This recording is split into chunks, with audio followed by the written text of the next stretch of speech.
We've just about completed the book of Jeremiah. Tonight we are in chapter 51, which happens to be the longest chapter in the book. Next week we finish the book of Jeremiah.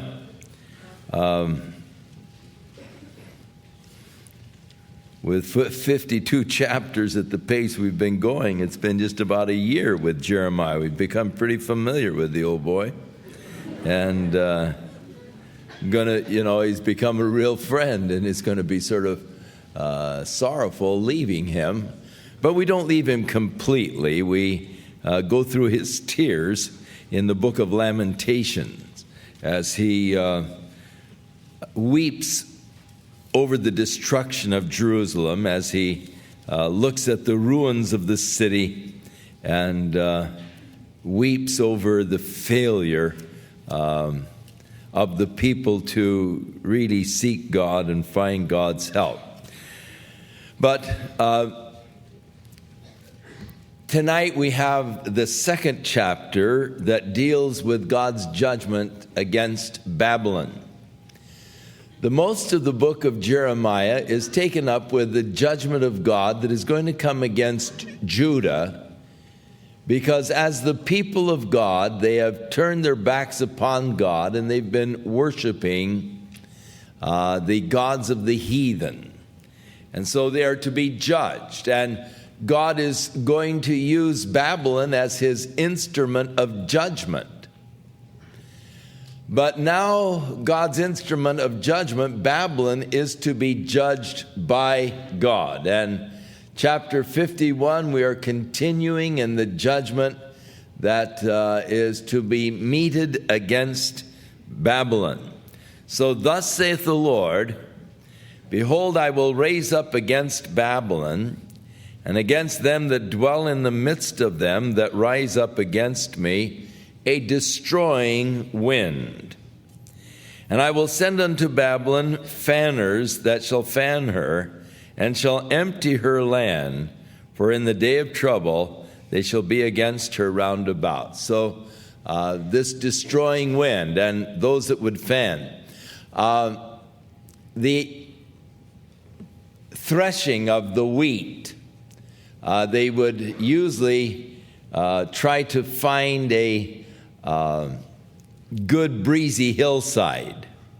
But lacking a good breezy hillside, they would have these people with these large fans.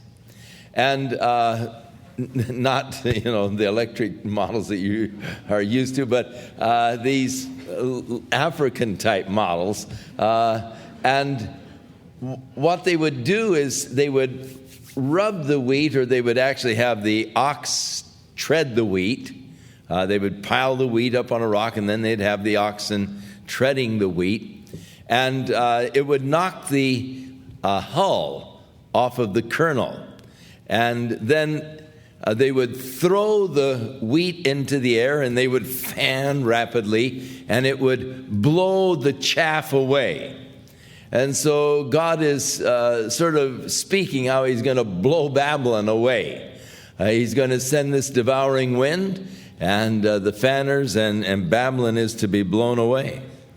So against him that bends, let the archer bend his bow, and against him that lifts himself up in the brigandine, that is his metal plate armor, spare ye not her young men, destroy ye utterly all her hosts. So God is commanding those that are coming against Babylon not to spare, but to destroy completely. Thus the slain shall fall in the land of the Chaldeans, and they that are thrust through in her streets. And this is God speaking concerning his faithfulness to his people. For Israel hath not been forsaken, nor Judah of his God, of the Lord of hosts, though their land was filled with sin against the Holy One of Israel. So God is now sort of judging Babylon for what she did to Judah.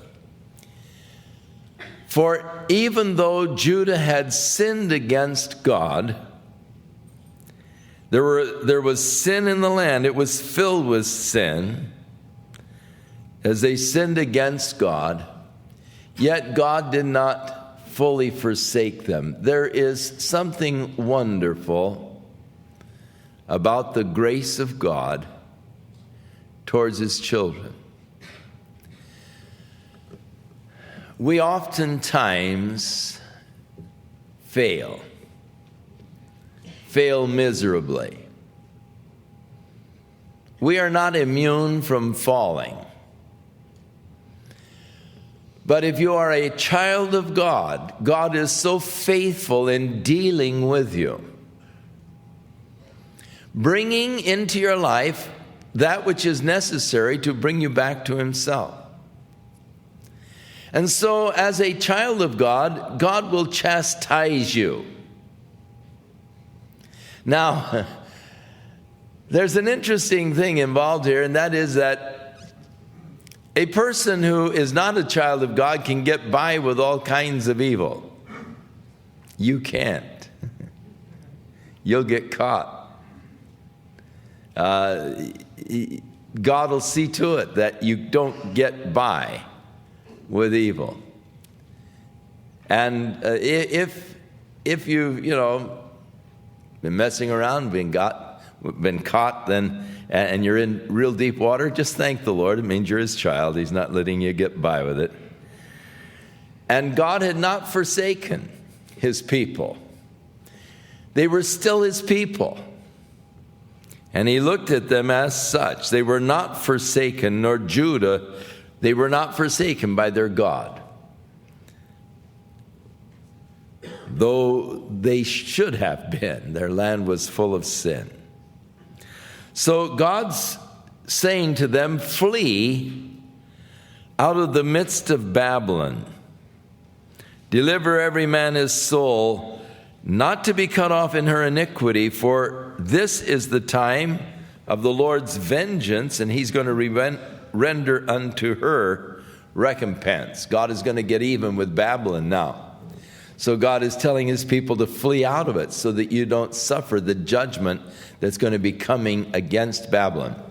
It is interesting that when you turn to the New Testament, the book of Revelation, chapter 18, as God is there speaking of Babylon, again, at that point, the commercial center of the world, commercial Babylon, God says the very same thing: flee from her, my people, that you're not destroyed with the judgment that is going to come against her.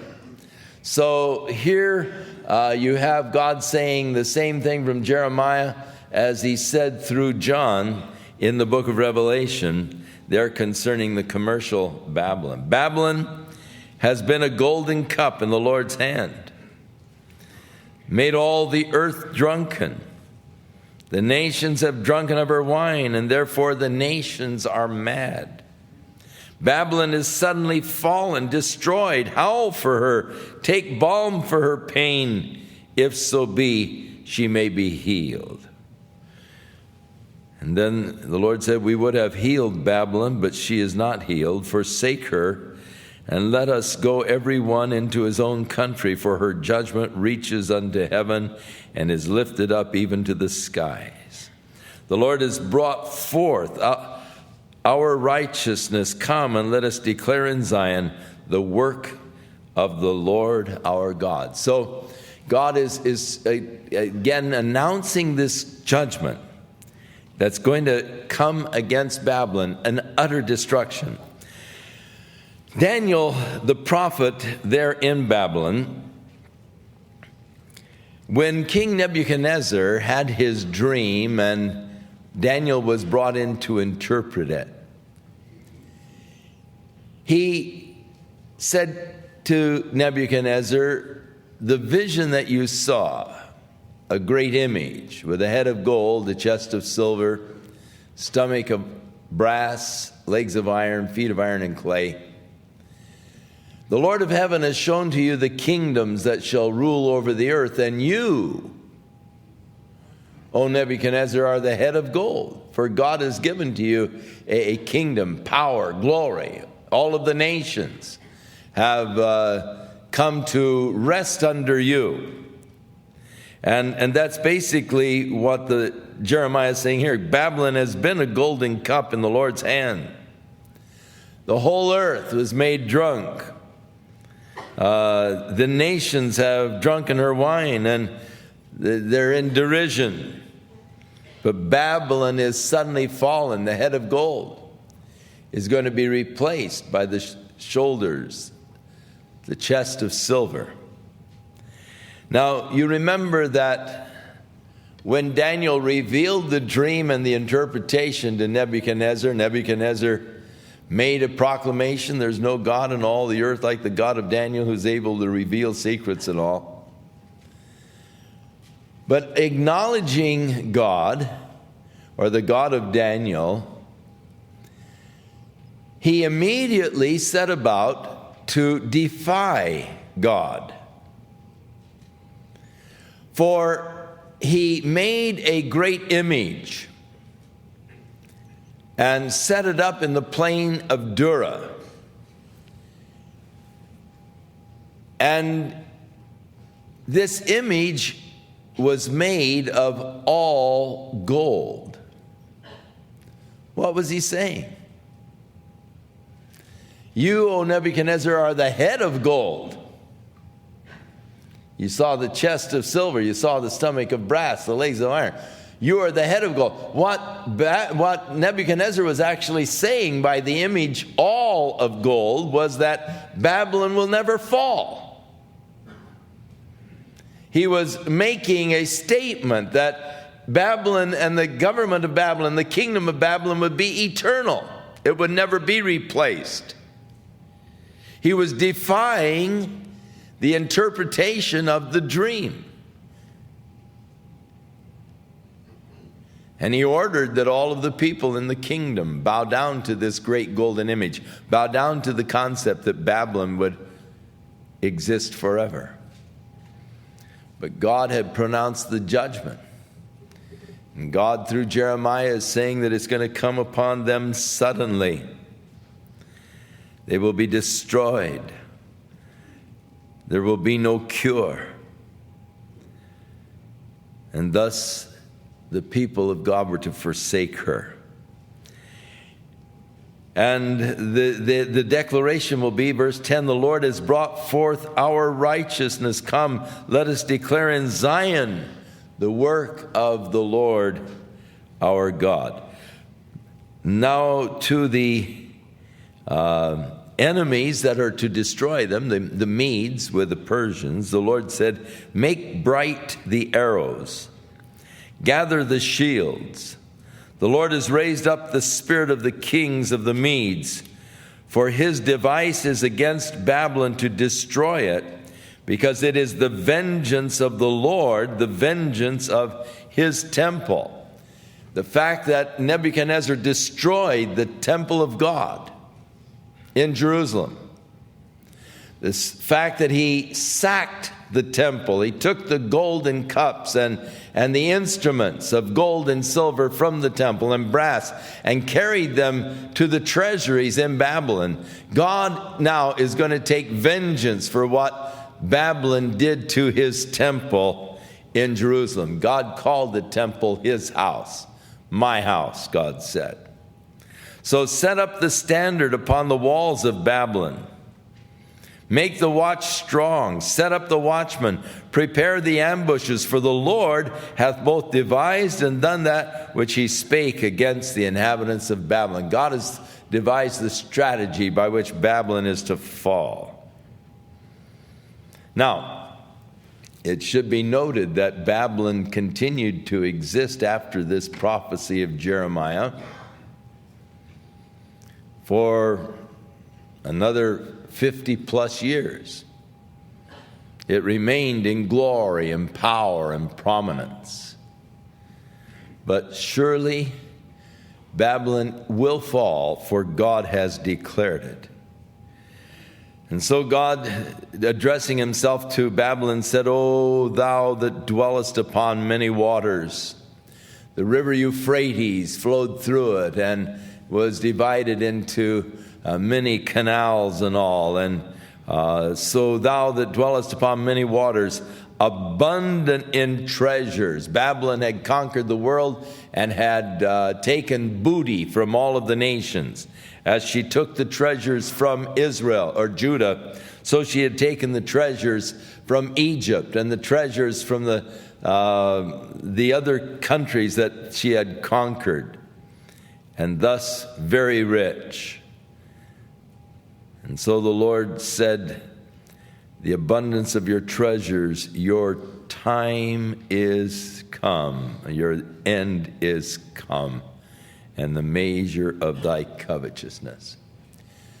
You know, it's rather awesome to realize that God says to everyone sooner or later, your time has come.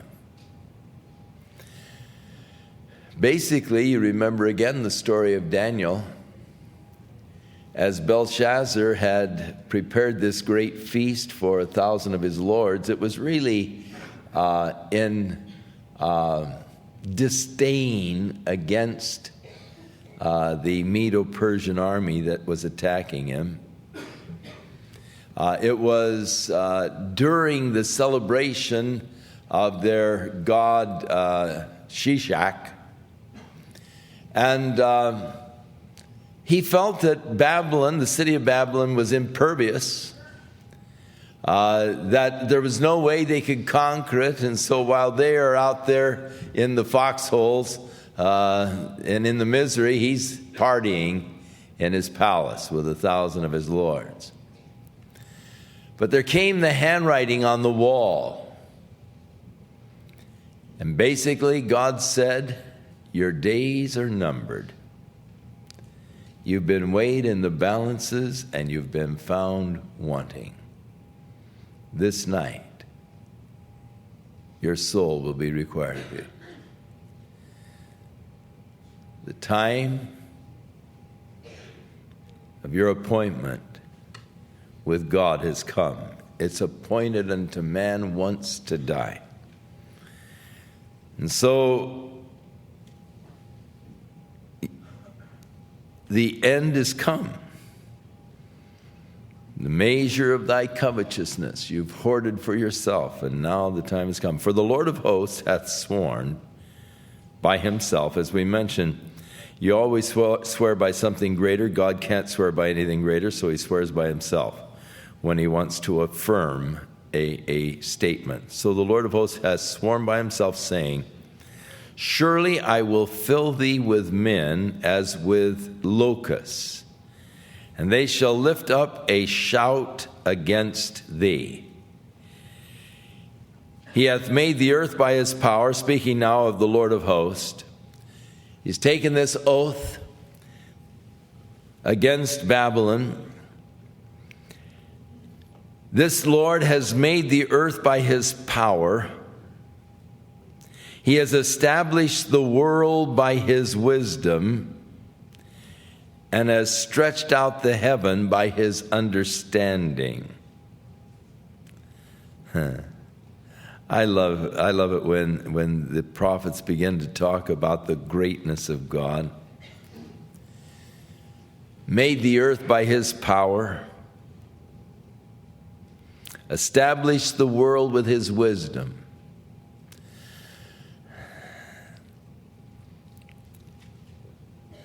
I look at the various life forms,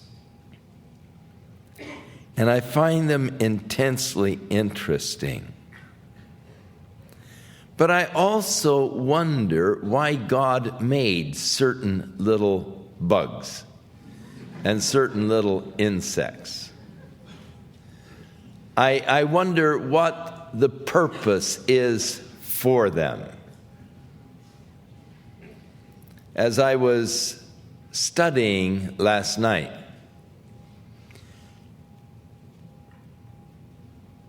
the smallest little bug with sort of a greenish colored shell flew onto my paper.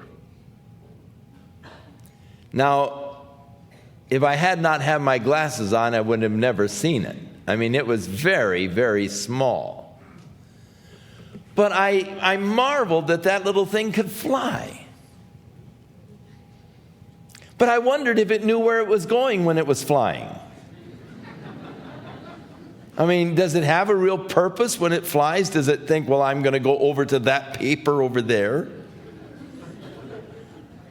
And I wondered about, the purpose of the little bug, because I squashed it and I thought, you shouldn't fly on my paper.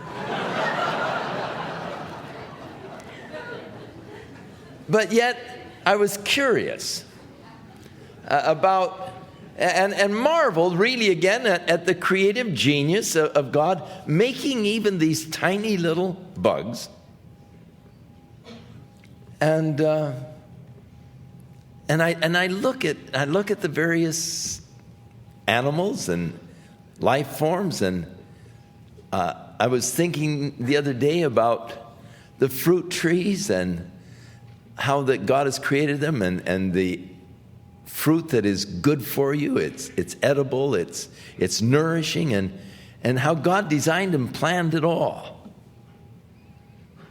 And I just marvel at the wisdom of God. And here the prophet talks about how that God established the world in wisdom, and surely the wisdom of God is manifested all around us in the life forms that we see.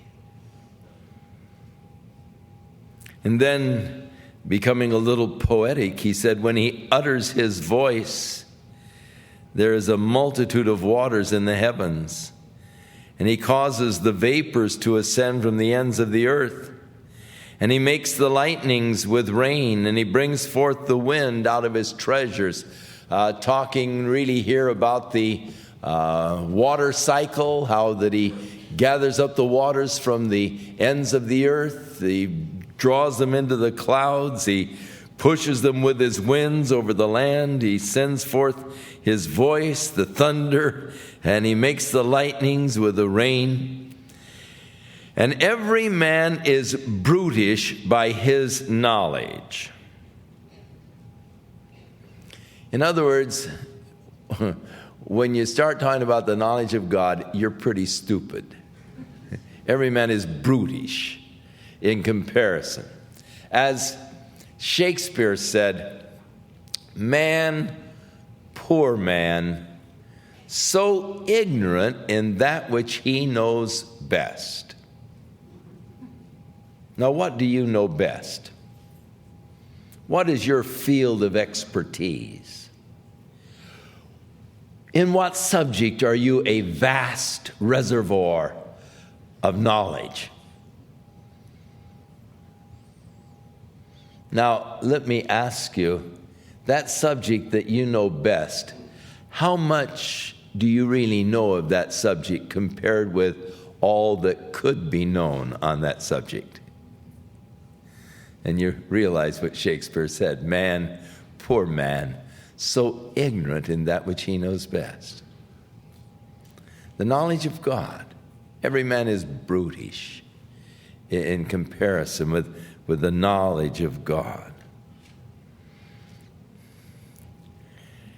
And then he said, every founder is confounded by the graven image. The founder is the guy who is molding and making these little idols, these little graven images that they are going to be worshiping. For his molten image is a falsehood. There is no breath in them. Again, the prophet, as with Isaiah and as with David, notes the folly of man making his own God, forming his own little God, and then worshiping his own little God.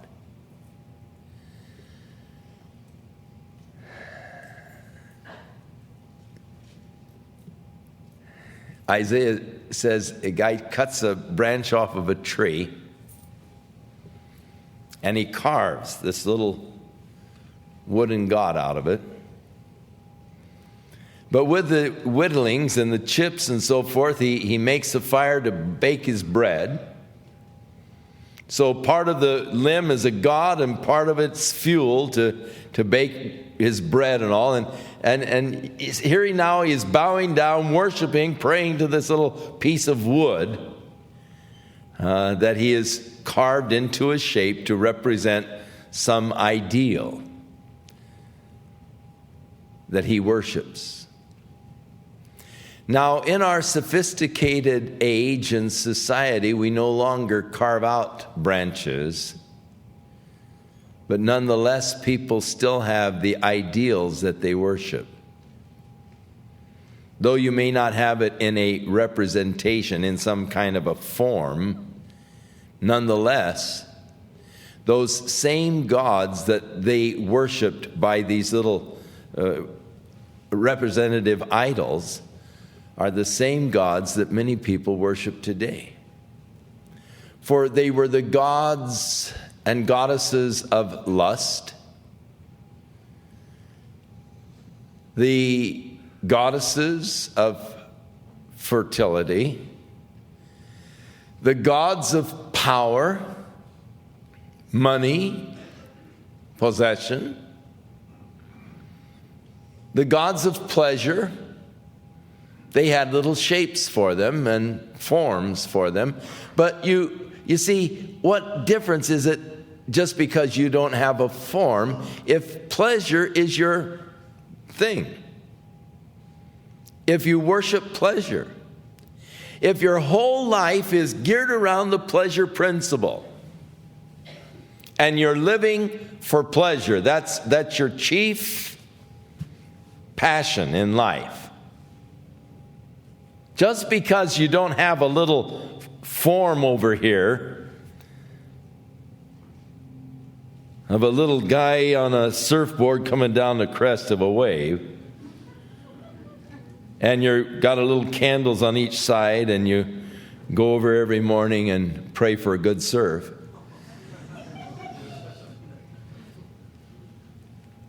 Not having that idol doesn't change the fact that the chief value of your life and goal of your life is to exact pleasure, sensation, thrills. And that's your God, even though you may not have made a little image. And the Bible says that there's confusion with that. And that is true. It is interesting that the people who make money their God and their desire for money is power. They say they live by the golden rule, he who has the gold rules. And so they want the gold so they can rule, the power that it represents. But have you ever noticed those people who live and worship this power, money, how tight they are? My wealthiest friend, who calls me up for lunch every once in a while, always sticks me with a bill.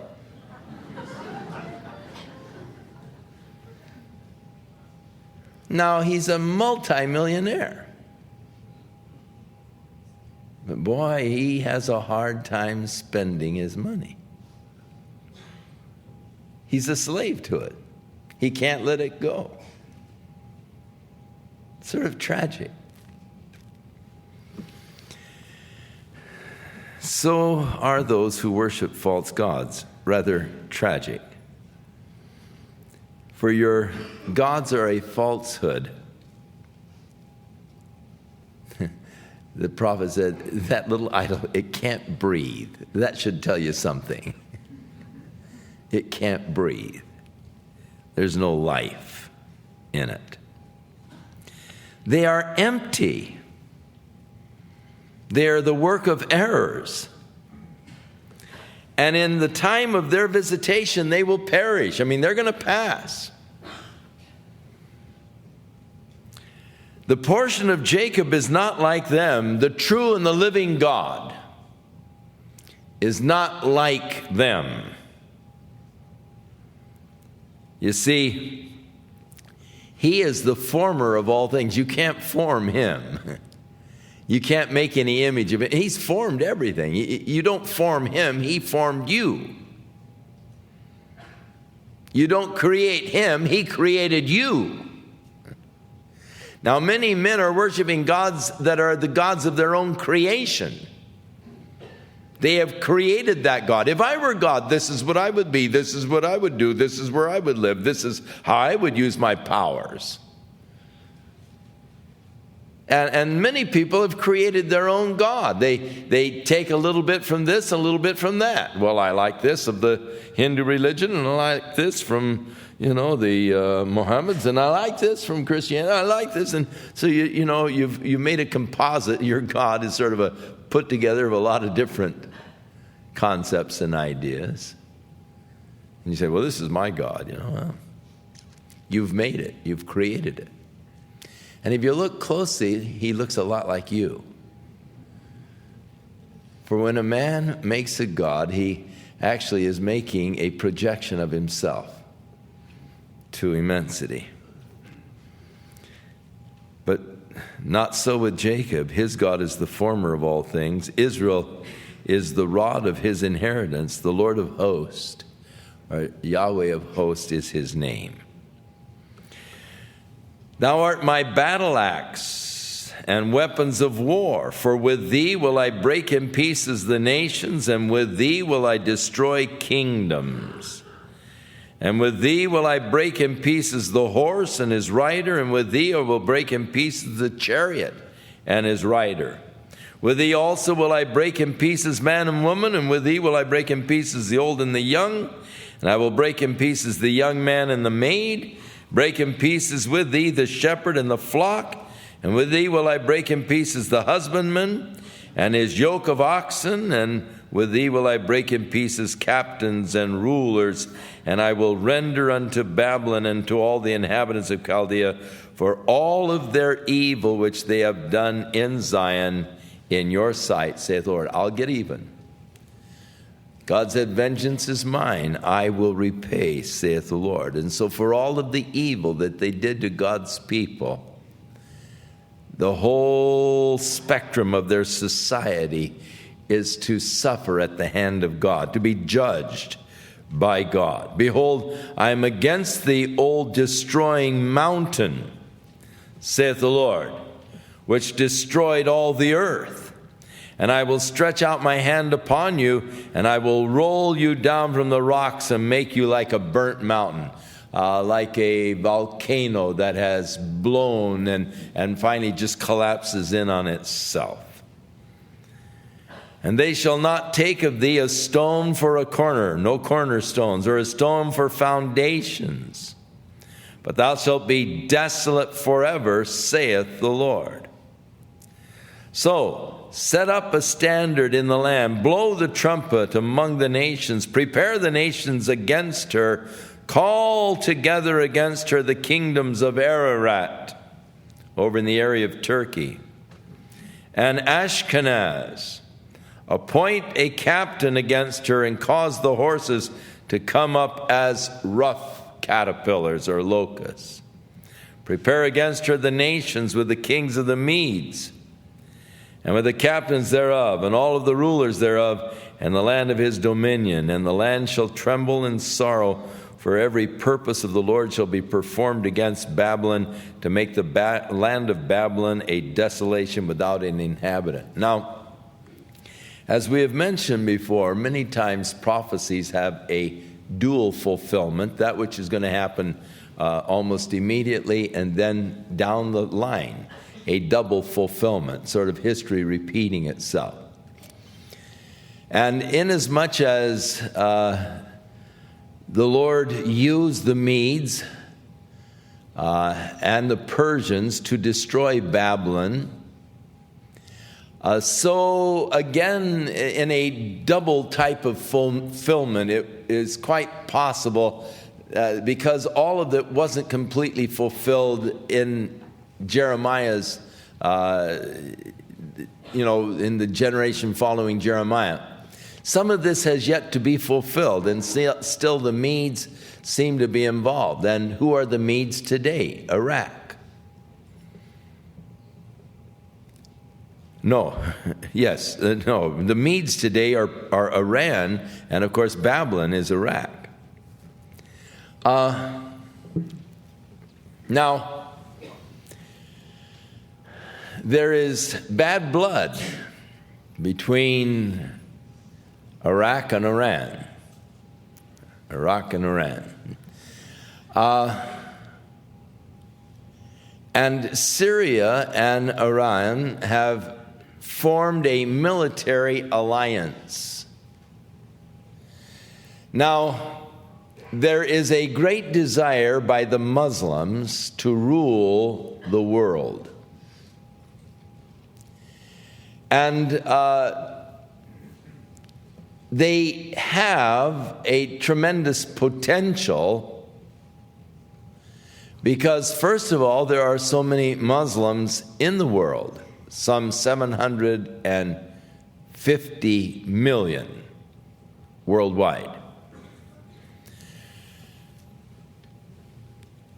Actually, Saddam Hussein sought to rally the Muslims behind his banners when he invaded Kuwait. He was planning to invade Saudi Arabia. For if he could have controlled the oil of Kuwait and Saudi Arabia, he could have controlled the world, the economies of the world.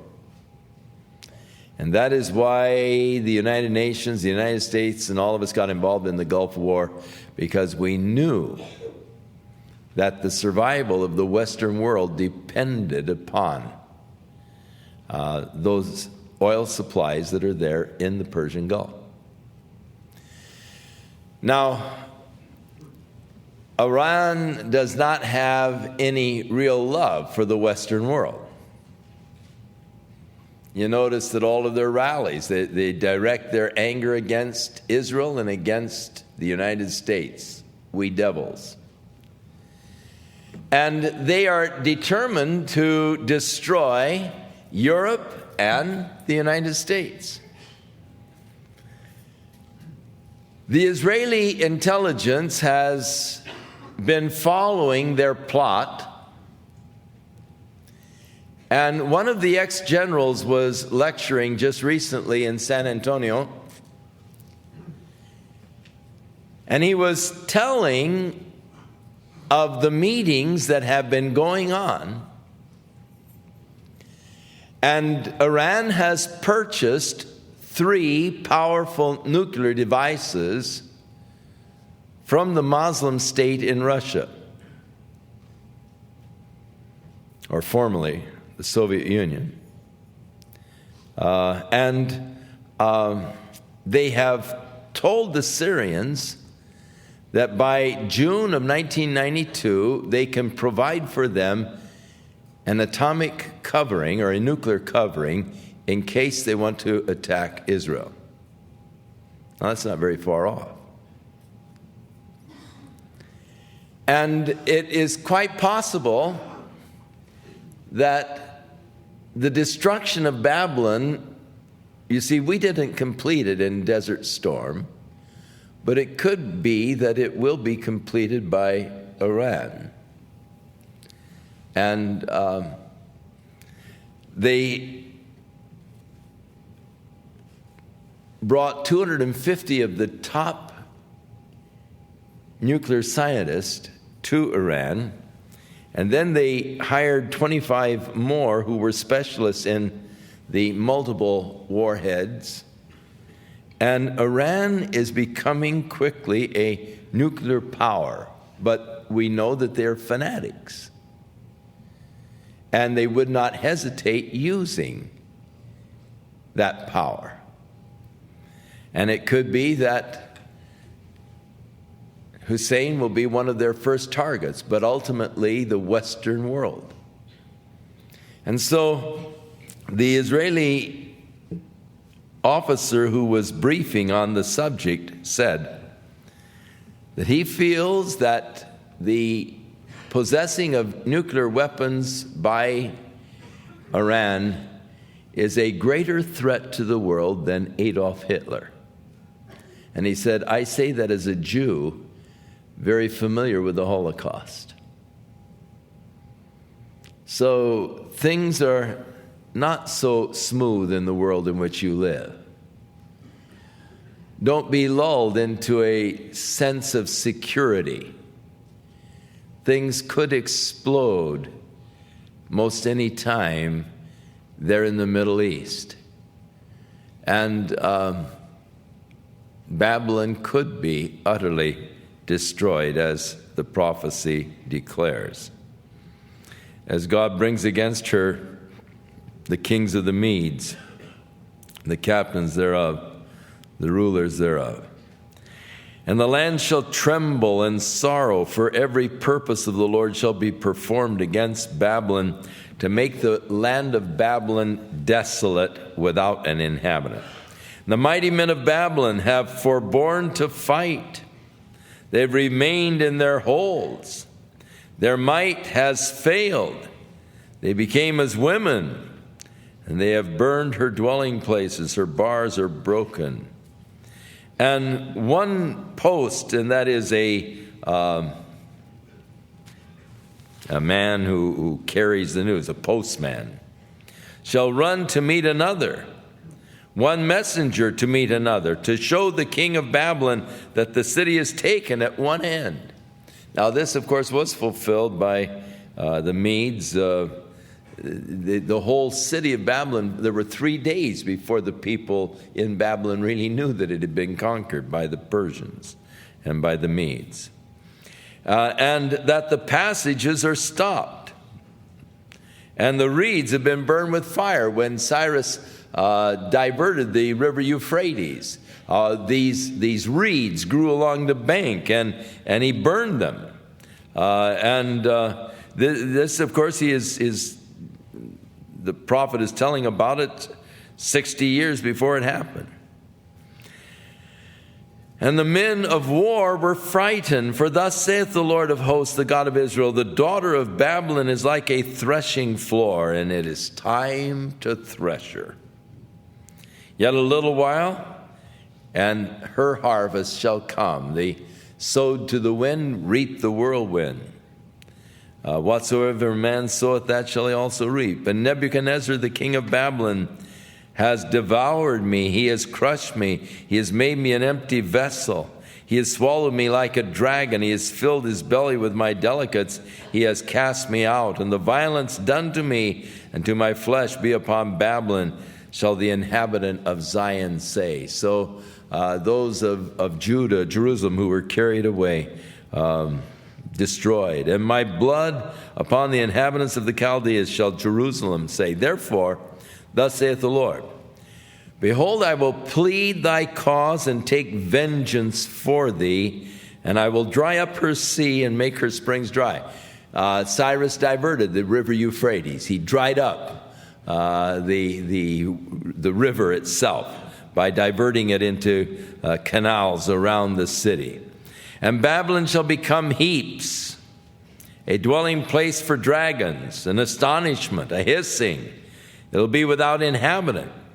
They shall roar together like lions. They shall yell as lions' whelps. And in their heat I will make their feast, and I will make them drunken, that they may rejoice and sleep a perpetual sleep and not wake, saith the Lord. Again, 60 years before it happened, what happened?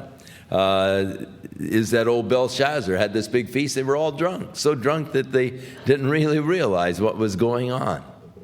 And God says that he will put them in a perpetual sleep. The word of the Lord to him that night was, hey, this night thy soul shall be required of thee, and your kingdom will be divided to the Medes and the Persians.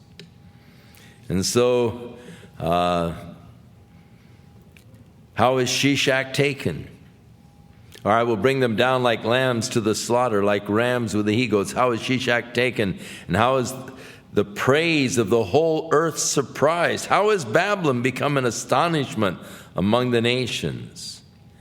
And the sea, that is the multitudes of the Persian and Mede army, is come upon Babylon, and she is covered with the multitude of the waves thereof.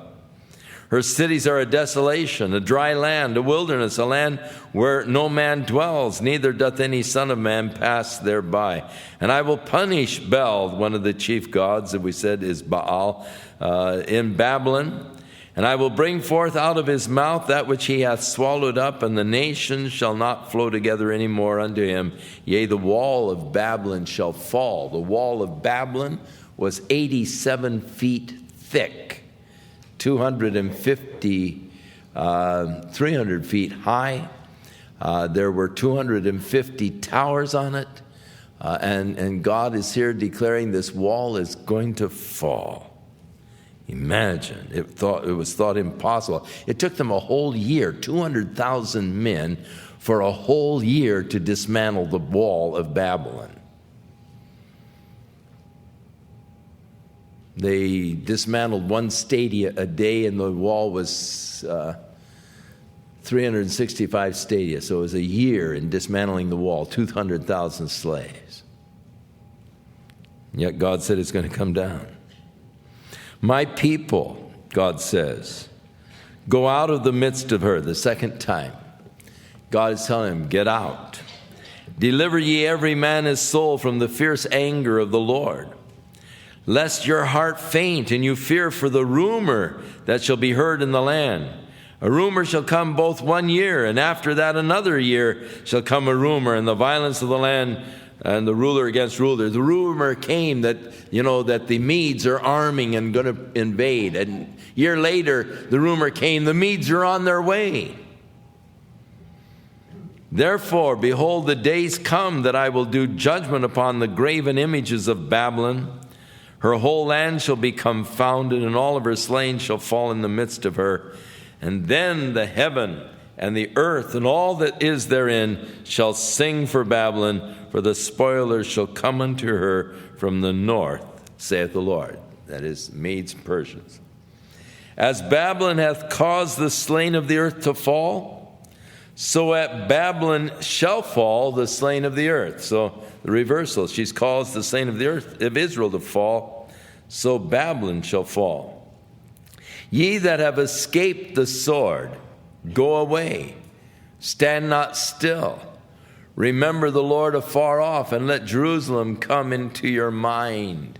Remember the place that God has given to you. For we are confounded because we have heard reproach. Shame has covered our faces, for strangers are come into the sanctuaries of Yahweh's house. Wherefore, behold, the days come, saith the Lord, that I will do judgment upon her graven images. And through all of her land the wounded shall groan. And though Babylon should mount up to heaven, the walls were like, you just come up to a wall that's 300 feet high, mounting up to heaven. And though she should fortify the height of her strength, yet from me shall spoilers come unto her, saith the Lord. And the sound of a cry comes from Babylon, great destruction from the land of the Chaldeans, because the Lord has spoiled Babylon and destroyed out of her the great voice. And when her waves do roar like great waters, a noise of their voice is uttered, because the spoiler is come upon her, even upon Babylon, and her mighty men are taken. Every one of their bows is broken, for the Lord God of recompenses shall surely requite. God, the God of recompenses, that is, the God who balances things out. As you've heard said, the wheels of justice grind slow but exceedingly fine. And whatsoever a man sows, that shall he also reap. The Bible said, don't be deceived about this. If you sow to the flesh, you're going to reap of the flesh. Babylon has sown, and the time of reaping has come. And it's a bitter harvest that she's going to reap because she sowed seeds of bitterness. And so God calls himself the God of recompenses, the God who evens things out. You may think you're getting by. You're not. Things will even out. The God of recompenses shall surely requite. And I will make drunk her princes, and so they were drunk when the judgment came, and her wise men, her captains, her rulers, and her mighty men, and they shall sleep a perpetual sleep. They'll not wake, saith the King, capital King, God, whose name is Yahweh of hosts. So God pronouncing this awesome, certain judgment. And again, 60 years before, and the night when they were all drunken.